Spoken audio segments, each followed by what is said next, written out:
ADCES received a 5-year cooperative agreement to scale the national DPP back in 2012. Our model underneath that cooperative agreement was to work with accredited or recognized diabetes self-management education and support programs, also known as DSMES, to offer the national DPP as an additional service. That was wildly successful, so we replicated a similar model under the 1705 cooperative agreement, utilizing DSMES programs as well, but also working with other healthcare organizations such as local health departments, community-based organizations, FQHCs, among many other organizations. Health equity is really at the heart of the work that we've been doing on the 1705 cooperative agreement. I think that CDC recognized pretty quickly that if we wanted to prevent or delay type 2 diabetes, we needed to get out into the communities that had greatest risk of developing type 2 diabetes.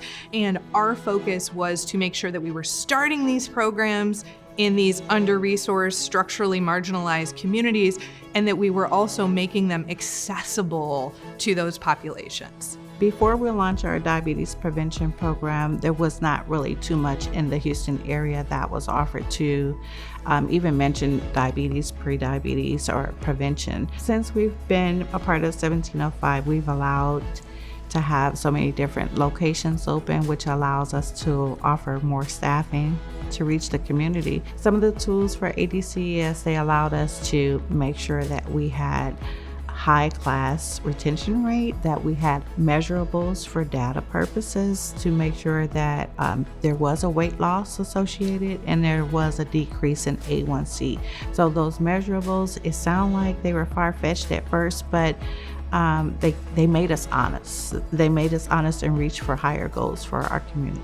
ADCES really uses data to really understand how an organization is doing. We're the kind of the gold standard for these programs. Full recognition is retention, enrollment, and really kind of being able to look at those parts. So all of our sites have been even getting into that kind of full or full plus or preliminary recognition. So there's really high standard of quality programming. The 1705 grant was the exact framework and support that I needed in order to provide the best service for our participants. So it's not just, hey, we're gonna have a one-time visit.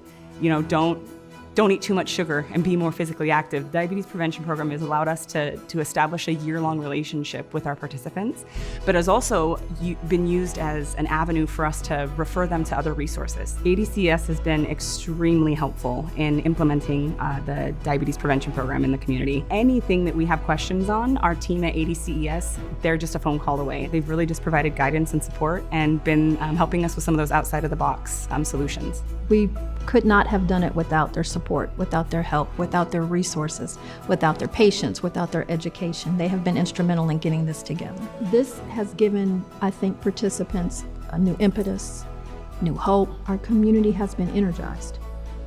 And I know people are living longer because of this program as well. I'm just determined to make sure that this program completely succeeds even after the 1705. At the national level, the National Diabetes Prevention Program is a public health success story. ADCES could not have done this work without connecting with these trusted partners that are serving their local communities. The future within the association will be to continue to make sure that those resources are provided, the education is provided, and that we're there for our members and beyond to be able to do the work that they do.